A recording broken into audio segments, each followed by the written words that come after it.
Одоо манай халдвар төвчид судлалын үндэсний төвөд бол Улаанбаатар өвчний өвчлөл хамгийн их дийлэг өвчлийг бол эдэж байгаа. Өндөр халуурал, арьсан дээрх туурал, амьсгалын замын өрсөлдөөр илэрдэг тошмог халдвар төвчин. Нэгдүгээр халдварлын төвшин маш өндөр. Өөрөөр улс орнд амьдсан том дээлтүүдийг үүсгдэг байгаа. Чи өөрөө анх эхлэхдээ өндөр халуурч гэлдэг маш олон өдрөөр халуурч гэлдэг. Тэгээ яг ханаа том хөрсөн юм шиг мохоолоо өвдөг амьсгалын замын шинжүүд илэрдэг. За тэгээ хүүхдийн эмнэлэгт ингээд твтэд ирэхээр нууц хугацаа урдл үедээ бусдад хүүхдүүдтэй халдварыг таардаг. Тэгэхээр эмнэлгийн дотоод халдвар маш гардаг ийм өвчин. Бага насны хүүхдүүдийн тэргүүлэх насралтын шалтгаануудын нэг болж өгдөг. Өөрөөр хэлбэл менингитийн дараа ордог халуурал тууралттай хүнд явцтай явагддаг ийм өвчин. Энэ өвчний гол хүндрэлүүд бол уушгины хатгаа, амьсгалын дутагдал, энцефалит, суулгал, бөөжлөлт гэд маш олон хүндрэлүүдийг үүсгэдэг юм байна.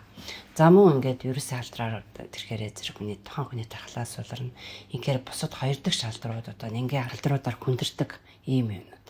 Тэр 2015-аас 17 онд гарсан юуны үед бол бас ингээд 6 сараас эхлээд энэ вакцинжуулалтыг бол нэмэлт явгаар хийжсэн.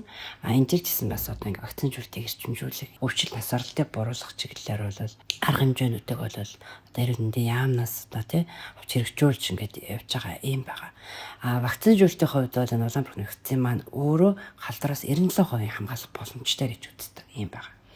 Манай бас 1974 онд бол анх энэ Улаанбаатар вакциныг бол их тунтай хийжсэн бол 2009 оноос эхлээд 2 тунтай вакциныг бол 9 сартай 2 настайд нь хийсэн. Одоо өвчлийн дэглэл гараад ингээд маш олон хүн өвчлөд ирж байгаа. Энэ үед болохоор 6 сараас дээш бол энэ вакциныг бол хийхийг бол зөвлөмжлж байгаа, болгож байгаа.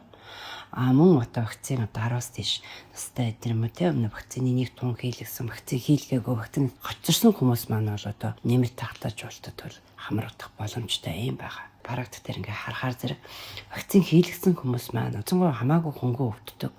Өвдөхгүй байх юм боломжтой юм байна. За ард иргэдэг бол нэгдүгээр вакцина хийлгээ. Хоёрдугаарт нь бол шаардлагагүй тохиолдолд гадуур олон нийтийн хамтарсан үйл ажиллагаатаас бага насны вакцин хийлгээгүй хүүхдүүдэд авч явж оруулахгүй байх, тий холилдуулахгүй байх. За явлаа гэхэд маск зөөх юм уу тий.